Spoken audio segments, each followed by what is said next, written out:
Welcome to NarrativeNook audio tales where enchanted stories come to life. If you enjoy our stories, please subscribe, like and share to support our channel. Enjoy listening. Nicole rubbed her aching shoulders and yelled at Harvey. "What do you think you were doing? You were standing far back, and yet you rushed over." Harvey felt he was not to blame, and proceeded to explain, "I thought you wouldn't be able to catch it in time. That's why I had to come over." "Geez." Nicole glared at him and issued a sigh. As the game continued, Carl began showing them all the extent of his athletic prowess by winning one round after another.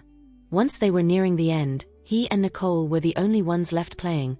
Harvey and Tia had both decided to spectate at the sidelines as they were exhausted. "I'm done playing." Harvey drank some water and waved at Nicole and Carl. "I'm just going to sit this one out, as I'm beat." Meanwhile, Tia, who had left the game earlier on, was now sitting beside Mrs. Wallace Sr. Seeing this, Nicole turned to Carl and asked, "Want to take a break?" "Sure," he answered. Following this, the quarter joined Mrs. Wallace Sr. and gazed off into the horizon. A few days later, after dusk had fallen and the lights had been lit, the Johnston Group's annual ball commenced as scheduled. The venue was bright and lively, and every attendee was dressed to the nines for the occasion. All of them had their wine glasses in hand as they engaged one another in good spirits, while several of the company seniors were sitting around, holding discussions pertaining to any future collaborations and development plans. Meanwhile, at the entrance, a luxury car had rolled up and stopped. A tall and slender figure soon stepped out of the car with a gorgeous woman in his arm. The duo was, of course, Jared and Nicole, and they had turned every single pair of eyes on them as they made their entrance. "Wow, Mr. Johnston looks spiffy today," someone in the crowd said. "Yeah, Miss Riddle is stunning too," the other commented. Everyone at the ball was lost in admiration for Jared and Nicole. With eyes on them, they made their way to the center of the hall. Then, a group of people began to surround and greet the both of them. "Jared, it has been ages since I've last seen you," a man said. "Indeed, it has been a while, Mr. Campbell," Jared replied. "Miss Riddle is pretty striking today. I think you ought to keep an eye on her," Mr. Campbell teased. Jared flashed a smile as he looked at Nicole. To him, these people were just envious. In response, Nicole simpered and said, "Carry on, guys. I'll head over there to check a few things out." Nicole seized the opportunity to elude the group of middle-aged men who had made her feel uncomfortable. At that exact moment, the crowd at the entrance erupted with cheers and applauses again, for Henry had walked in with Chloe. Hearing the cacophony, Jared looked over. "It's the Johnston Group's annual ball. Why did he bring Chloe instead of his wife?" With every eye in the room set on them, the pair sauntered up to Jared, with Henry saying, "Jared, you look pretty darn good, you know that?" Henry's compliment was delivered with a grin, but Jared did not buy into his fake compliment.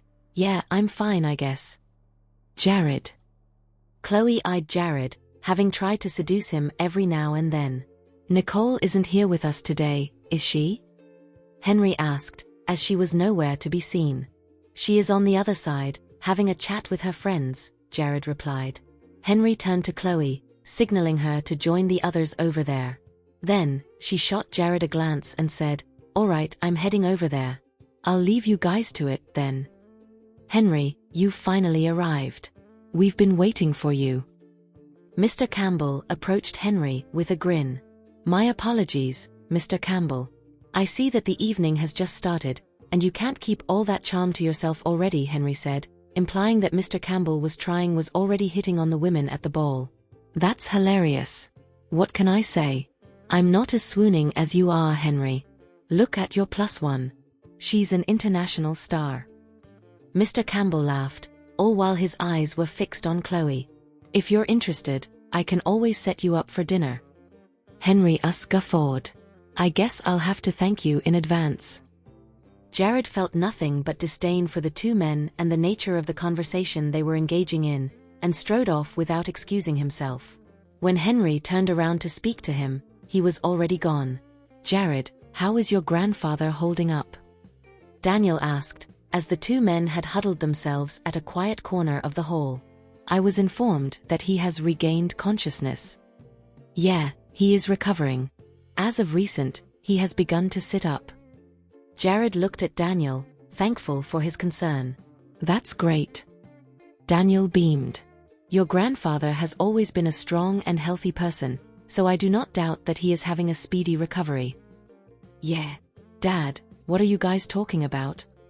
Nicole walked over as she noticed Jared and Daniel together. We were just talking about Jared's grandpa, Daniel replied, before turning his attention back to Jared again. Jared, please, do come over for a visit whenever you're free. It had been some time since Daniel had a meal with Jared and the family. He had little to no clue about how the rest of them were doing in life. Sure. I'll come over when I have time, Jared said. Nicole, is your mom over there? Daniel asked. Yeah, right behind that pillar. Nicole pointed. All right. I'll go over and check on her. He stood up and made his way to Gloria. The both of you can carry on. Jared, what are you doing here? Henry walked up to the pair with a glass of wine in hand. I was looking for you. You're here too, Nicole.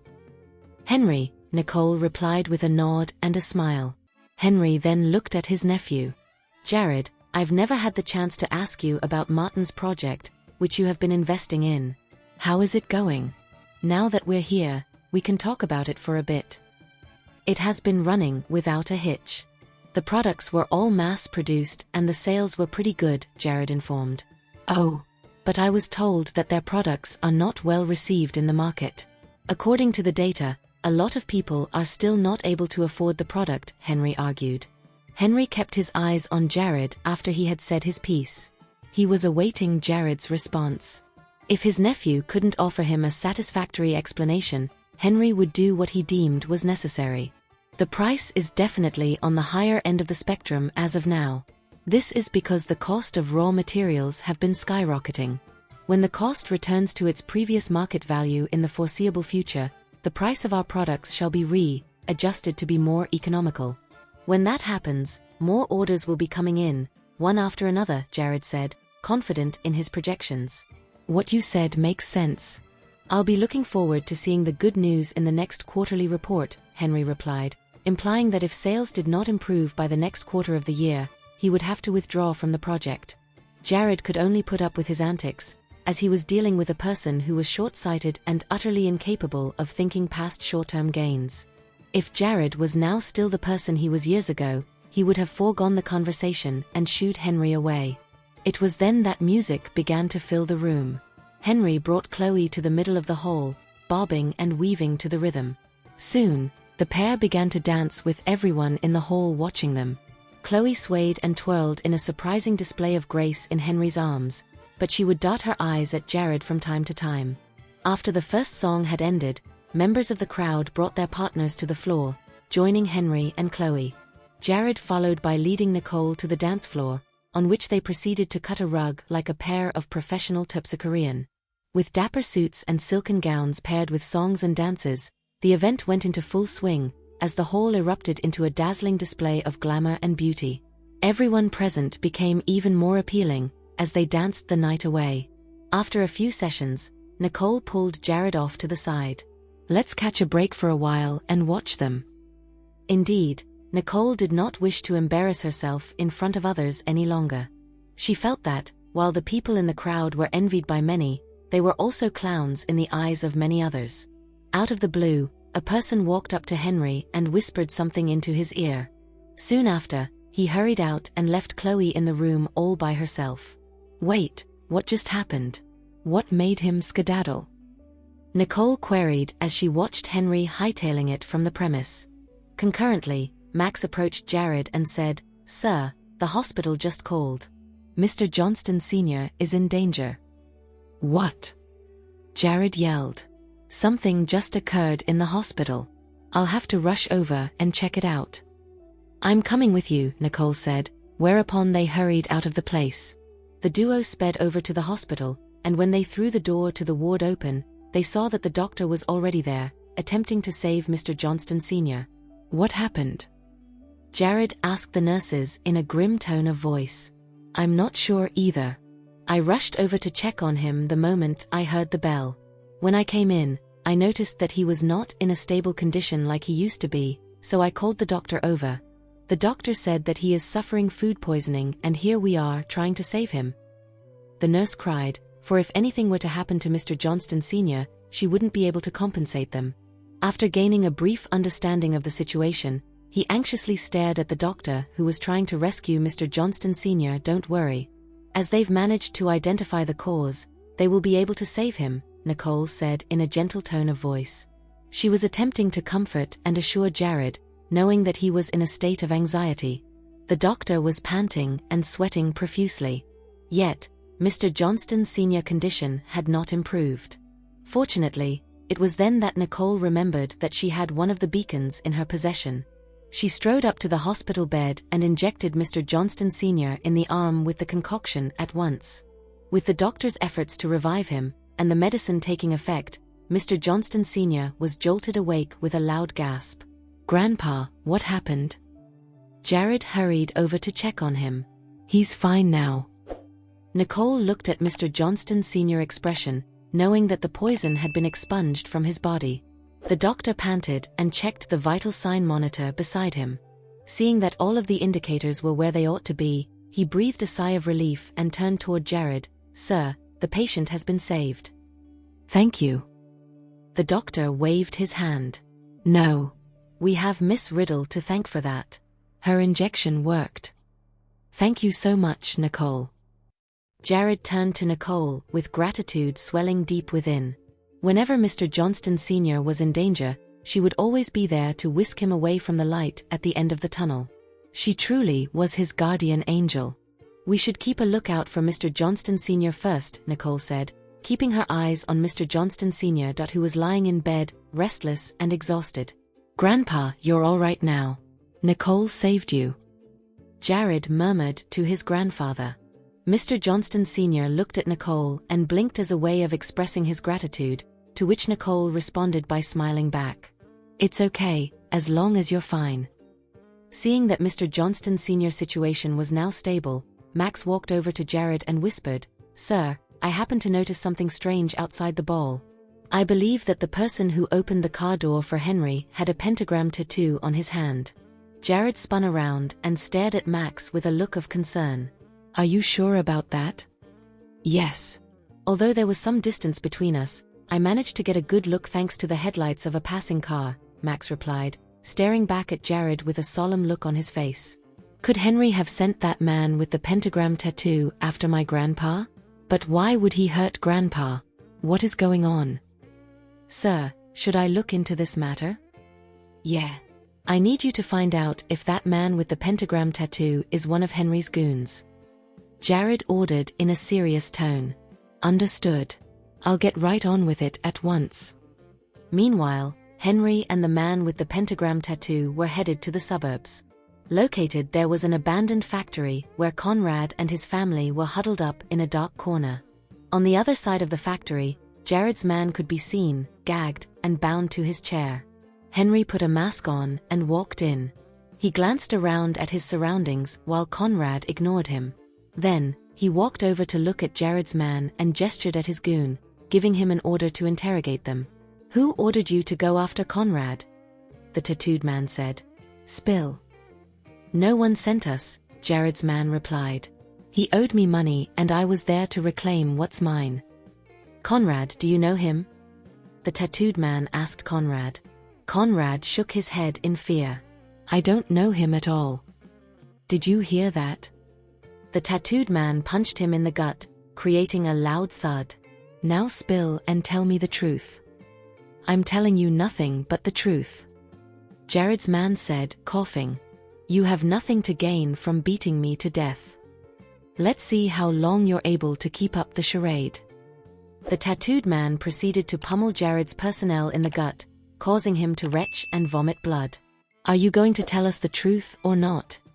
the goon bellowed. Noticing that the detainee was still tight-lipped, the tattooed man turned to Henry. "Looks like he won't be squealing." "In that case, cut his tongue out and release him," Henry said. Henry always had a hunch that it was Jared who had hired him, but he wanted to confirm his suspicions. Therefore, he would release this person so that he could send a message to Jared.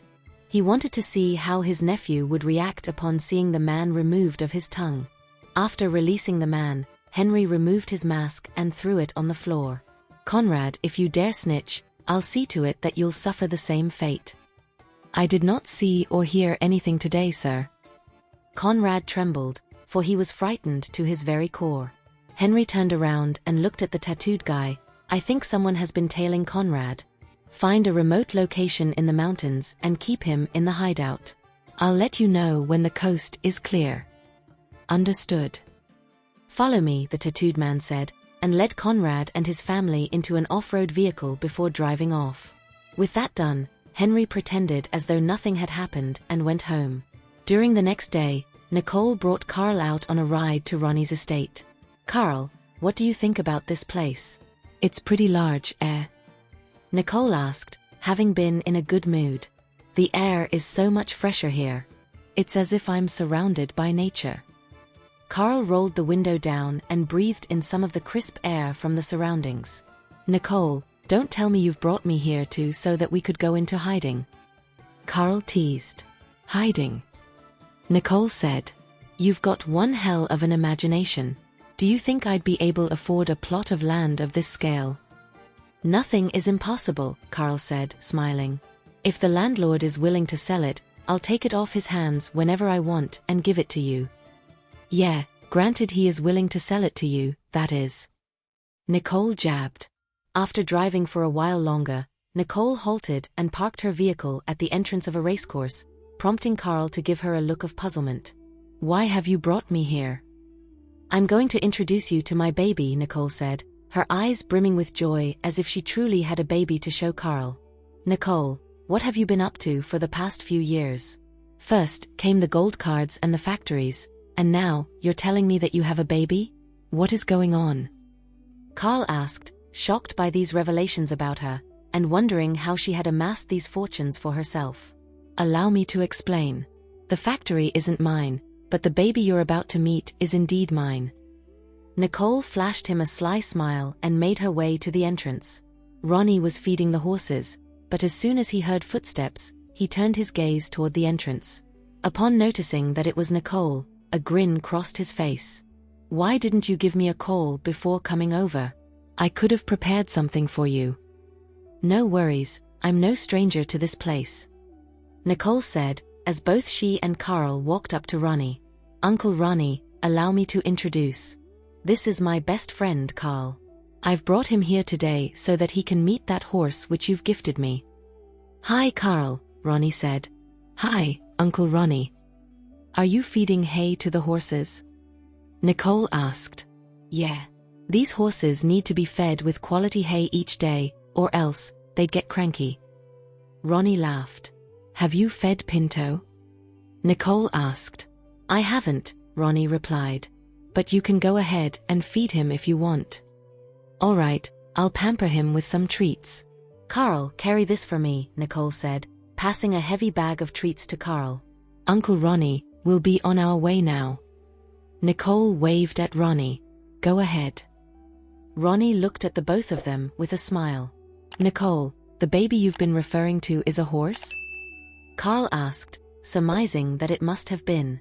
"That's right, it's a horse." Nicole mused, seemingly proud of the fact that she had a horse as compared to a gold card. Carl looked at Nicole with a brow raised. "You weren't this proud when you had a gold card." "It is just a horse. Do you have to be this proud about it?"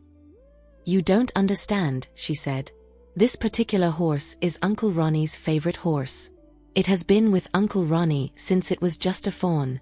During our last visit, when I came over with Jared, Uncle Ronnie generously gifted me this favorite horse of his, and that is why it is so precious to me." After a while of chatting, they reached Pinto's stable. Carl was stunned when he saw Pinto. It looked to be the most intelligent horse he had ever seen. Its eyes were bright and full of life. As soon as Pinto noticed Nicole walking over, it trotted over and greeted her at once. Pinto was human-like in demeanor. "Pinto, I'm here to pay you a visit," Nicole said while feeding it. "Did you miss me?" Almost as though Pinto could understand what Nicole was saying, it neighed in response to her questions. "Carl, did you see that? Pinto pretty much acts like a human, don't you think? Nicole glanced at Carl. Carl nodded. Can I pet him? Well, you can try. Nicole was not sure either, as she did not know how Pinto would react to strangers touching him. As expected, just as Carl extended his hand, Pinto shook his head and evaded the gesture. Carl laughed. I guess he's afraid of strangers. Nicole shrugged. There's nothing I can do about it. As they watched Pinto munching on the hay in large quantities at a time, Nicole grabbed a brush and began to straighten the horse's hair. Are we volunteering in a stable or what? Carl asked, expressing his disinterest in helping out. After Pinto is done eating, we'll take a walk, Nicole replied. You drove all the way here for Pinto, Carl argued. Why do I feel as though you didn't bring me here to chill out? You can look around and find yourself a horse that you like. After you've both gotten comfortable with one another, we can go out for a few rounds of riding together, Nicole said, attempting to shoo him away before he could piss her off. Okay, I'll wait for you outside, Carl said, and walked off. Uncle Ronnie, how long have you been a horse breeder? Carl approached Ronnie and struck up a conversation. More than a decade, Ronnie replied. In which case, you should be very knowledgeable when it comes to horses. Could you perhaps do me a favor and pick one for me? I am thinking of beating Nicole in a race later on. Carl smiled and looked at Ronnie. Having heard Carl's request, Ronnie burst into a gale of hearty laughter. You wish to defeat Pinto in a race? That's just impossible. Carl eyed Ronnie with his brows raised. Why? In this entire racecourse, none of the horses are as athletic as Pinto. I suggest you just pick one from the stables, because it wouldn't matter what you do anyway, Ronnie advised. I don't believe that. There are so many horses out here and none of them can outrace Pinto. Well, you can certainly try. Ronnie laughed. Fiorella's previous attempt at forming a partnership with Jared in his office was met with failure. With this in mind, she scheduled another appointment with him, and this time, they met each other in a golf course. Nicole was not there either, and as soon as Fiorella noticed this, she seemed a little happier. Mr. Johnston, this way, please. Fiorella flashed her palms upward in a gesture of invitation. Did you bring me here so that we could talk about the collaboration? Jared sat down and looked at Fiorella. Henry is still reviewing the proposal, she replied. I'm not sure how long he is going to take. Anyway, I asked you out today so that I could learn a thing or two from you. Fiorella beamed at Jared. To her, he was irresistible, even when he was just sitting idly. Oh, I see, he replied. Fortunately for you, I do have some time to spare today. That's great. Fiorella said, happy with the fact that Jared had not declined her again. Fiorella was dressed in a form-fitting outfit, which accentuated the curves on her body as they both walked over to the course. She was hoping that this could catch Jared's attention. But right after Jared had struck the first ball, he walked over to the next stop. Fiorella was worried that he did not notice her, and so, she went forward and spoke to him. Mr. Johnston, you did well for your first shot, she said, complimenting his skills. Your technique isn't that bad either. Jared glanced at her for a moment and turned away. Not really. I mean, I don't really know much. I was just swinging around without knowing how it is done. Well, since you're so good at it, perhaps you can teach me, Mr. Johnston. Fiorella stared at Jared's visage and her lips gradually curved to form a smile. Do you want to hire a coach? Jared shot her a side stare. Fiorella beamed, her eyes brimming with hope. Thinking that Jared was about to make her a promise, she uttered, yeah. Well, I happen to know a few good coaches around here, he said with a smile. I'll introduce them to you later. Fiorella's smile vanished upon hearing Jared's response, after which she decided to change subject by asking, Mr. Johnston, why isn't Mississippi Riddle here with us today? She is out with her friends. When they had reached the spot where the ball had landed, the caddy passed one of the clubs to Jared. After gauging the distance between him and the cup, Jared took a heavy swing. The golf ball flew up, casting onto itself a perfectly round silhouette as it flew up, and landed on a patch of turf. When he turned around, he noticed Fiorella standing behind him, watching him intently. Curious, Jared looked at Fiorella and asked, "Why aren't you playing?" "I'm not good at this. Besides, it's much more entertaining, watching you play instead," Fiorella said with a smile. Initially, they had agreed that the both of them would be playing, but in the end, Jared was left to play on his own. Bored and unamused, Jared turned to Fiorella with his brows creased, and said, "Because you don't really know how to play, I guess I am done for the day. I have other matters to attend to, so I'll make a move. Let's meet each other some other time." Jared seized the opportunity to rid himself of Fiorella. "But Mr. Johnston, you were here for barely an hour." Fiorella eyed Jared with her brows furrowed. "Don't you think it's a little disrespectful?" "Let's just call it a day, Miss Fisher," he said. "I'll be sure to set another day aside for you." As Jared had already put it in such a way, Fiorella decided that it would not be wise to keep him around. "Okay then, but be sure to keep your promise, all right?" Fiorella looked at Jared with deep-set eyes. It was then that two horses galloped out, streaking across the field. Startled by the horses' neighs, Jared looked up. One of the figures riding atop her mount looked familiar to him, and so, he fixed his gaze on her. Fiorella, upon noticing this, did the same, and when she too had caught sight of the figure, she asked, "The person who's riding the horse, she kind of looks like Miss Riddle, doesn't she?" But as she thought that Jared had not heard her, she went up to him and repeated, "Mr. Johnston, is that Miss Riddle?"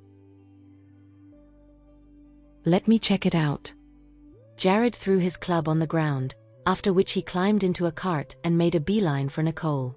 Meanwhile, at the other side of the field, Nicole and Carl were already racing one another. "Carl, is your horse running out of stamina?" Nicole turned back and gave Carl a smirk as if to mock him for not being able to keep up. "Don't get ahead of yourself just yet." Carl grinned. "Just watch. I'll be the one you'll have to race after soon enough." He knocked his horse on its flank, urging it to speed up. The two of them rode on and galloped across the field. Soon after, Jared arrived, having sped over and parked his cart on a spot in close proximity to them.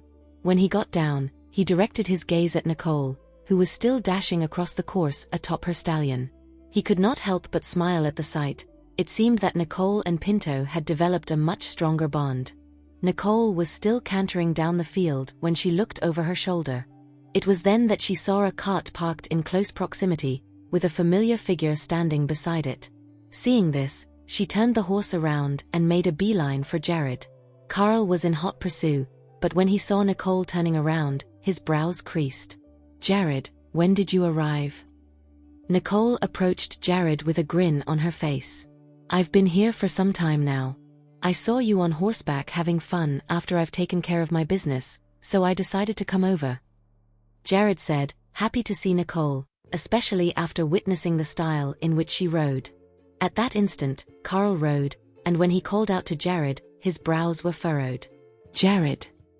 Hey, how is it going?" Jared greeted in response. "Do any of the horses here suit you?" "Well, they're not bad at all," Carl replied. "Miss Riddle, you looked really cool on horseback." Fiorella butted in when nobody saw her coming.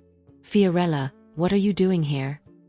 Nicole asked with a brow raised. "Didn't Jared tell you? I invited him for a game of golf today. We saw you after a few games," Fiorella said, placing a particular emphasis on the fact that she was the one who asked Jared out. Naturally, Nicole understood what Fiorella was up to. Nicole darted her eyes at her, and then at Jared, after which she replied, "Jared told me about the game, and he said that it was such a coincidence that we were out here at the same time." Nicole deliberately said that so that Fiorella would not get a chance to brag. "Do you guys want to ride around for a while longer?" Jared quickly seized the opportunity to ask Nicole, as he was already feeling awkward. "Of course. Carl and I just made a bet. He'll be buying us dinner if he loses the race," Nicole said while narrowing her eyes on Carl. But Carl only responded by creasing his brows. When did he even make such a bet? "Okay, I'll join you guys then." Jared smiled. "I feel like riding too. Why don't we all go together as a group?" Fiorella said, forcing herself into the picture without bothering to ask anyone if they were willing to include her. Then, she shot Jared a glance. Jared did not have the heart to say no, so he replied, "Follow me then." Fiorella got onto Jared's cart with a beam, and together, they headed for the stables. Nicole maintained her stare at the buggy, and it was then that Carl approached Nicole, tracking her gaze. This Fio something. How could she be so casual around Jared? How did she pull that off? Carl was stating his thoughts in a half-joking manner, as he was attempting to lessen the awkwardness which was a result of the interaction. Who knows if you can't beat me, you'll have to buy me a round of dinner. Nicole eyed Carl at an instant. Then, she whirled around and sped off into the distance. Hey, when did I even agree to this? Carl asked as he raced after her. Nicole did not give him a forthcoming answer and rode off into the distance on her horse. Galloping her way forward, she drifted into Cloud 9 and her troubles just seemed to vanish, as she basked in the wondrous scenery with its vast swathes of greenery all around. Hey, wait up! Carl shouted and attempted to catch up, but to no avail. He could only watch as Nicole's silhouette shrunk into the horizon. As Jared came out of the stable atop his mount, Sirocco, he noticed that Nicole and Carl had vanished. He took out his phone and attempted to call them, but each time he did, he was met with a voice asking him to send them a voicemail instead. They must be so busy riding that they couldn't hear their phones ringing, he thought to himself. Seeing this, he decided that he would ride off to the direction that the duo had taken earlier, but just as he was about to do so, he heard a scream. It was Fiorella, who was having trouble maintaining her balance atop her horse. "Mr. Johnston, I'm scared." Jared turned around and looked at her. "Why did you come here all by yourself? Where's your instructor?" "My instructor was busy." Fiorella yelled and rode toward Jared. "Please wait for me."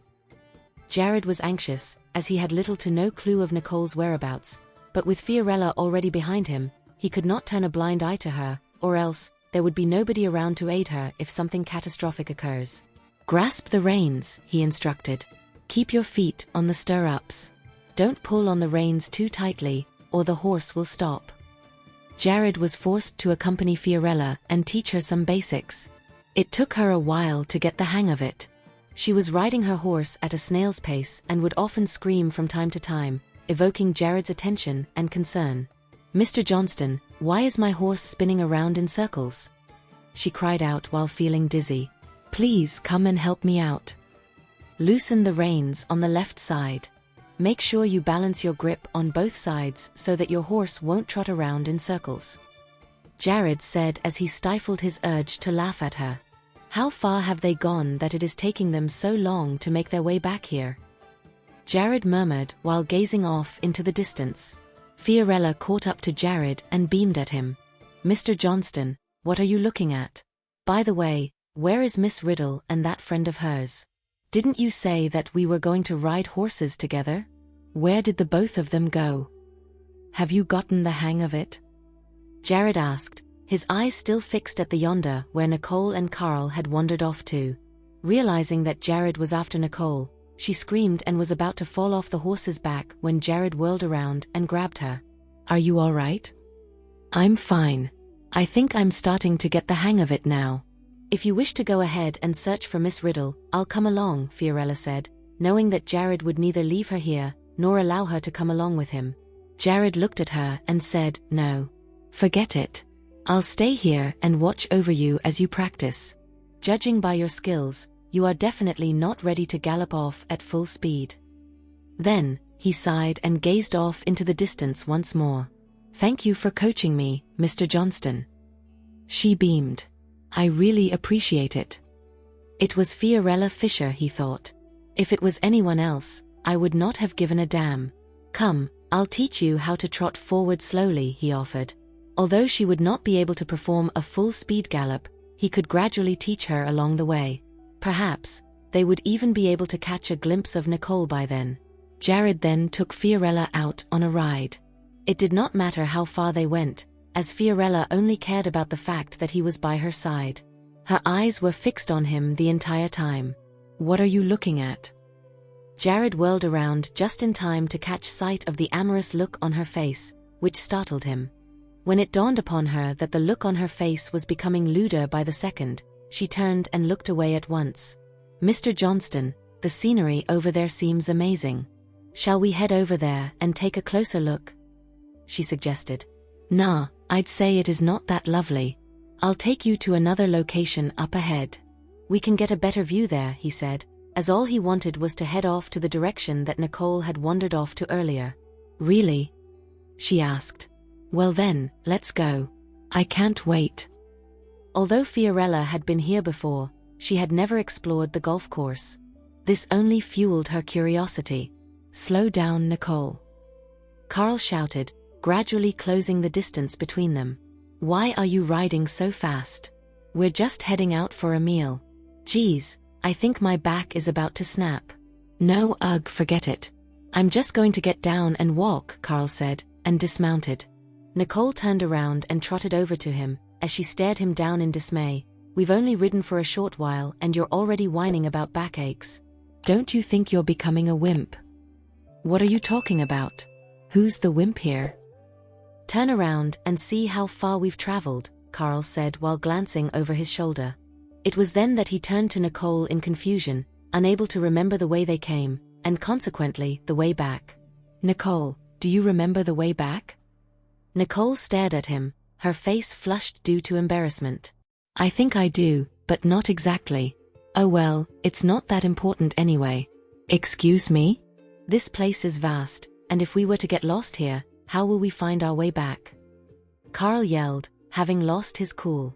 He was not prepared for a scenario like this when he came out here for the horse riding session. A place of this scale scares you? I have never seen you so cowardly before, and I didn't think I would, even if you were facing a hail of bullets. Nicole retorted. She was already unhappy, and Carl's incessant whining only served to further enrage her. Anyway, there's a river up ahead. Let's go over there and let our horses drink some water, Nicole said as she caught a glimpse of what looked to be a stream in the distance. Carl concurred. Sure. After such a long period of galloping, it's about time we give them some water to quench their thirst. Jared had brought Fiorella with him in his search for Nicole and Carl. He whispered, "It's getting late. Where are the both of them?" Looking around, he realized that he should not proceed any further as it would be easy for them to get lost. Besides, he did not know for sure which direction the duo had traveled and would return from. With this in mind, he decided that it would be wise to send Fiorella back and return on his own to search for them.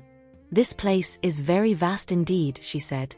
You can't even see where the boundaries are. Mr. Johnston, you were right. The scenery here is much better than where we were before. Fiorella had no idea what was going through Jared's mind at the moment. While she was heaping praises upon him, Jared did not hear a word she had said. Let's turn back. Jared glanced at Fiorella briefly before turning around. All right, she said. Anyway, it's beautiful here. I think I'll come back here as often as I can in the future. Fiorella couldn't help but admire the beauty of the scenery. She became a completely different person when she was next to Jared. As a matter of fact, she no longer felt like she was a high-ranking businesswoman at all. When they had returned to the racecourse, Jared requested for the instructor to help Fiorella dismount, but he himself did not. After she had gotten off the horse, she noticed that Jared had not. Looking at him, she said, "Mr. Johnston, why aren't you getting off your horse?" "I'm thinking of going off for another round of riding," he responded. "I don't think it is a good idea for you to exert yourself too much in a short span of time. You should head back and catch some rest." Fiorella understood the connotation of Jared's words very clearly. "All right. I really had a lot of fun today," she said. "Take care, Mr. Johnston. I'll excuse myself now." Fiorella opened the door to her car and stopped to look at Jared with a sweet smile on her face. "By the way, don't forget to schedule an appointment with me, Mr. Johnston." Jared nodded his head and watched as Fiorella drove away.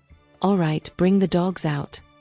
Jared turned to the others and instructed, "We need to search for someone." "Okay, let's get ready now," a man said.